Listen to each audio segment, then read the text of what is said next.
Demon Slayer is the greatest anime ever made. What's an anime? There may be anime out there with a better story. Stop the cap. With a better soundtrack. What? Bro, what are you talking about, man?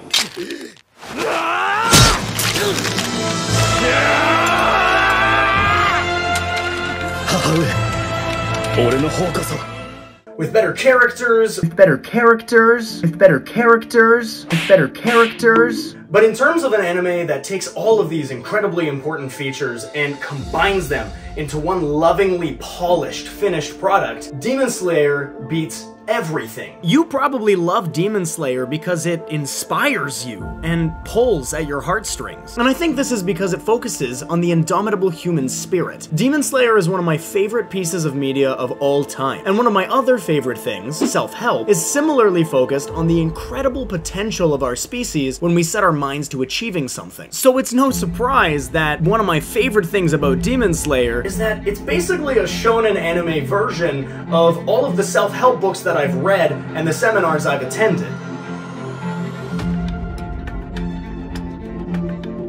At its core, self-help, personal development, life coaching, whatever you want to call it, is about setting goals, creating an actionable plan to work towards those goals, getting a little better every day, and constantly remotivating yourself when things get hard or it starts to feel hopeless. Without setting goals that you reflect on every day, you can easily end up sleepwalking through life, going through the motions instead of truly living. Wake up, take a dump, eat breakfast, go to work, come home, play some video games, if you're lucky. Get laid. And repeat for until you die. We all set goals, and they're different for everyone, but the core of self-help is focusing on specific, actionable goals to the point that you're constantly striving towards them. Self-help is an unlabeled roadmap with directions, steps, and destinations that you choose to fill in how you want to, ultimately to get to the life of your dreams. One of the most common sayings in self-help is people drastically overestimate what they can accomplish in a year, but drastically underestimate what they can accomplish in 10 years. A common criticism of self-help is that it expects you to be a perfectionist, but I disagree. Everything I've ever read stresses that you need to understand that you will fail, or be lazy sometimes. But as long as you keep trying your best every day, you get a momentum that in the long run, like over 10 years, adds up to huge changes. Self-help provides simple hacks and tools to trick ourselves into being excited to work on our goals. But have you ever wondered why we even need to do that in the first place? Think about how often we're so lazy that we can't even get back out of bed to go brush our teeth. Obviously, we all share the goal of not wanting to look like our local community meth head. So why is it that we have to motivate ourselves to get back out of bed to go achieve the goal of taking care of our teeth? Why is it that we have to constantly excite ourselves to work on goals we're in theory excited about working on? Our brains are glorified chimp brains, which means that they're really not interested in doing anything other than keeping you alive at the bare minimum energy requirement. So on a purely physiological level, your brain doesn't actually give a shit about your goals.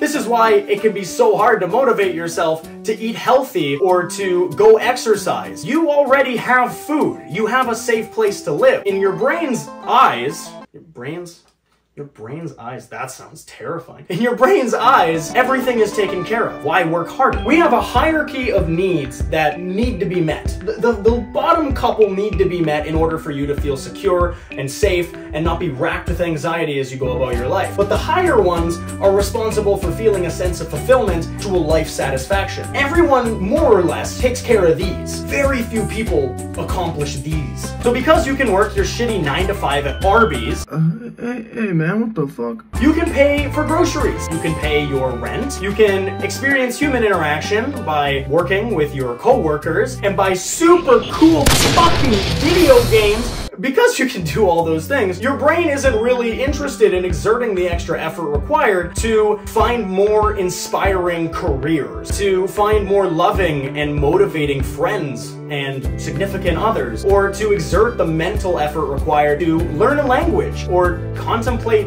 what the hell you want to do with the little time you have on this planet. Okay, thank you. We don't have to learn anymore. We can talk about anime again. Modern life is leisurely, comfortable, and highly convenient. Tanjiro's life, on the other hand? Oh boy. Tanjiro doesn't need shit from self-help to motivate himself. His life is dog shit. His dad, dead.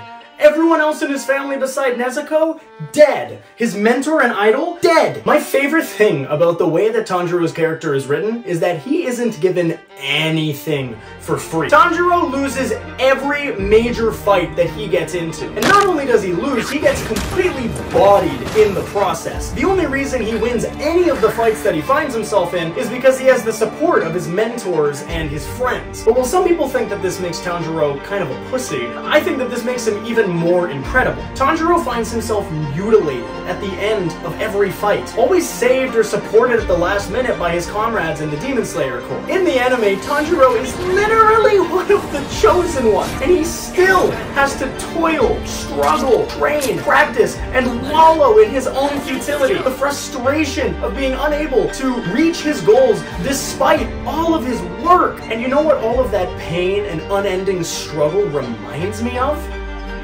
Real life. Tanjiro's life is the epitome of struggle, but he practices one of the core principles of self-help, a positive mindset and the belief that as long as he refuses to ever give up and keeps trying, he will eventually win. Instead of giving up or admitting defeat, in those rock-bottom moments, he turns his misery into the driving force that inspires him to keep pressing on in face of that unrelenting, persistent failure and frustration. The never-ending abuse and opposition that Tanjiro and his friends in the Demon Slayer Corps face is never enough to deter them from their goal. In their lives, they have all the motivation they need. They watch their comrades die. They watch their friends and family get slaughtered. And all they can ever hope to do is get stronger and stronger so that one day, hopefully, maybe, one of them will be strong enough to destroy every demon once and for all. Tanjiro has external sources of motivation that drive him towards achieving his goal. If he gives up and doesn't keep getting stronger, he will literally die the next time he tries to slaughter demons on his way to get to Muzan.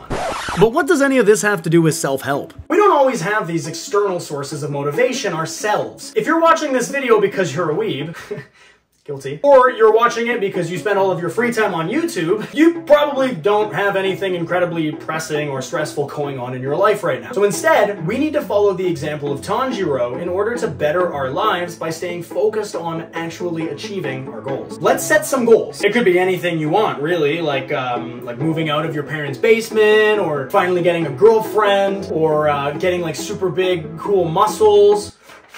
Next, create an actionable plan to work towards those goals. Set a goal for the entire year. Something realistic and attainable, like putting on 10 pounds of muscle by the end of the year, or being able to have a basic conversation in Japanese. I know one of you degenerates watching this right now has wanted to learn Japanese for years. Now's as good a time as any to get started. Then, break that goal up into individual monthly goals. Let's keep running with the put on 10 pounds of muscle goal. I know that 99% of men that watch anime get a huge hit of inspiration to start going to the gym every time they see a picture of Goku. If that's your goal for the entire year, start setting individual goals for each of the months between now and the end of your goal. So for the first month, your goal could be something like go to the gym every single day and eat 150 grams of protein. That's simple enough, pretty easy to follow. You can hold yourself accountable to it, and it's specific enough that there's no bullshitting yourself. You know whether or not you did the thing you needed to do that day to get to the goal. Going to the gym every day for 30 days in a row, in and of itself, isn't a huge ask. You just need to go. There's not even an expectation for how long you need to be there or what specific program it is you need to do.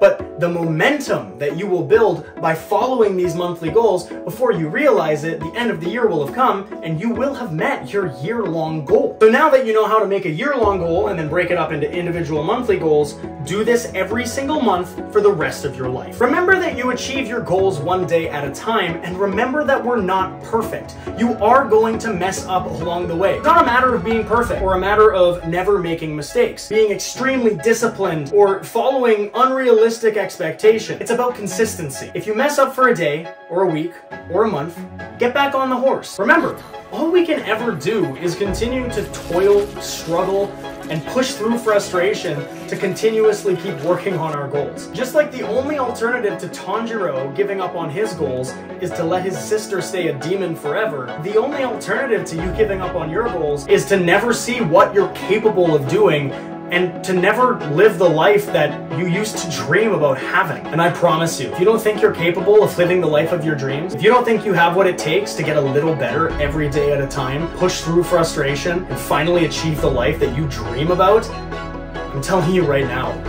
you do. And I believe in you. 己の弱さや不甲斐なさにどれだけ打ちのめされようと心を燃やせ歯を食いしばって前を向け俺は信じる君たちを信じる